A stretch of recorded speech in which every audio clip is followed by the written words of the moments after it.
7 Historical Hoaxes. Throughout history, sometimes discoveries that at first seemed significant later turned out to be hoaxes. From Drake's plate of brass, a practical joke that got out of hand and wound up in school textbooks, to the Archaeoraptor fossil, once touted as a missing evolutionary link behind dinosaurs and birds, explore 7 fascinating historical hoaxes. 1. Drake's plate of brass. Once considered a major archaeological discovery, Drake's plate was an inscribed brass marker found in 1936 in Northern California, where it was thought to have been left in 1579 by explorer Francis Drake and the crew of the Golden Hind when they landed on the California coast and claimed the territory for England. The artifact went on to be featured in school textbooks and exhibited around the globe. However, in 1977 researchers conducting scientific analysis on the plate in the lead-up to the 400th anniversary of Drake's landing learned the artifact was a fake, produced in modern times. It was unclear who was behind the hoax until 2003, when historians announced the plate had been created as a practical joke by acquaintances of Herbert Bolton, a history professor at the University of California, Berkeley, and director of the school's Bancroft Library from 1920 to 1940. Before the pranksters could reveal the truth, Bolton, who'd long been interested in Drake, judged the plate authentic and acquired it for the library. 2.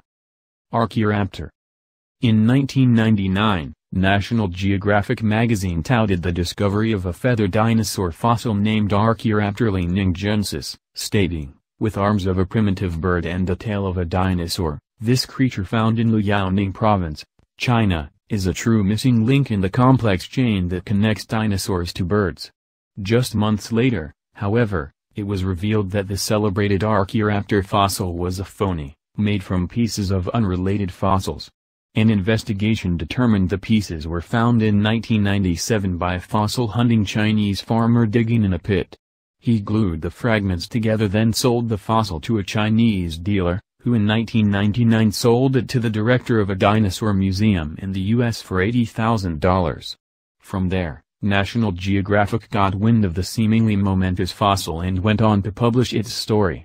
After news broke that Archaeoraptor was a fabrication, the media nicknamed it the Piltdown bird, a reference to the Piltdown man, a hoax involving fossil remains found in England in 1912 that were purported to be the missing evolutionary link between apes and early man. 3. Tiara of Cytaphrines. In 1896, the Louvre Museum in Paris paid Russian antiquities dealers a reported $50,000 for a gold tiara hailed as a masterpiece of the Hellenistic period and believed to have been a gift from the ancient Greek colony of Olbia to a Scythian king, Cytaphrines. Scholars soon started questioning the authenticity of the tiara, which featured scenes from the Iliad, but the museum denied the charges that its acquisition was a forgery. Eventually, however, Louvre officials learned the tiara likely had been produced by a modern goldsmith from Odessa, Ukraine, named Israel Rawachimovsky. Seeking proof, they brought him to Paris in 1903 and had him replicate a portion of the tiara. Rawachimovsky claimed he'd been clueless that the art dealers who commissioned the headpiece from him a few years before the museum purchased it had intended to commit fraud. Rather than ruining Rawachimovsky, the attention from the scandal boosted his career and sparked a demand for his work. 4. Cardiff Giant. In 1869, workers digging a well at a farm in Cardiff, New York, uncovered what seemed to be the body of an ancient, 10-foot-tall petrified man. The discovery quickly caused a public sensation, and some scientific experts were duped into thinking the so-called Cardiff Giant was historically significant. In fact, the giant was the brainchild of George Hull, a Binghamton, New York, cigar manufacturer and atheist, who was traveling for business in Iowa when he became embroiled in a debate with a minister about a passage from the book of Genesis. There were giants in the earth in those days. Hull decided to devise the giant as a way to poke fun at people like the minister who interpreted the Bible literally. He also figured he could make some money in the process. In 1868, he hired sculptors in Chicago to produce a human figure from a massive slab of gypsum. The finished product was shipped to the Cardiff farm of a man Hull knew, William Stubb Newell, and buried there. The following year, Hull directed Newell to hire workmen to dig a well in the location where Giant had been buried.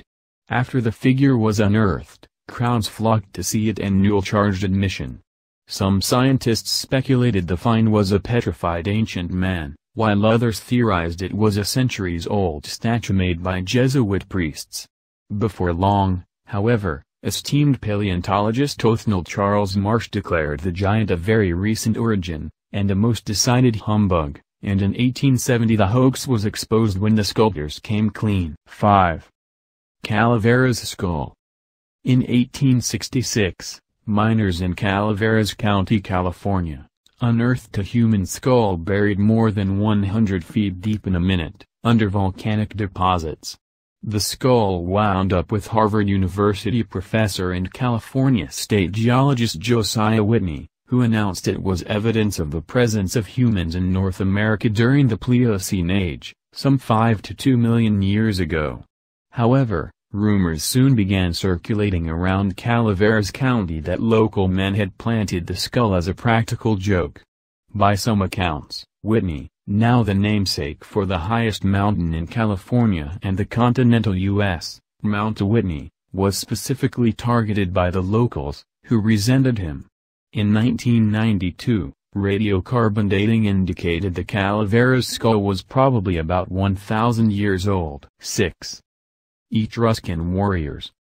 Between 1915 and 1921, New York City's Metropolitan Museum of Art acquired 3 larger-than-life-size Etruscan terracotta warriors thought to have been created in the 5th century BC. The museum put the statues, allegedly retrieved from a recently discovered site in Italy, on display in 1933 when it opened a gallery featuring Etruscan art. Although the warriors' authenticity was challenged by some experts, a number of others deemed the figures the real deal.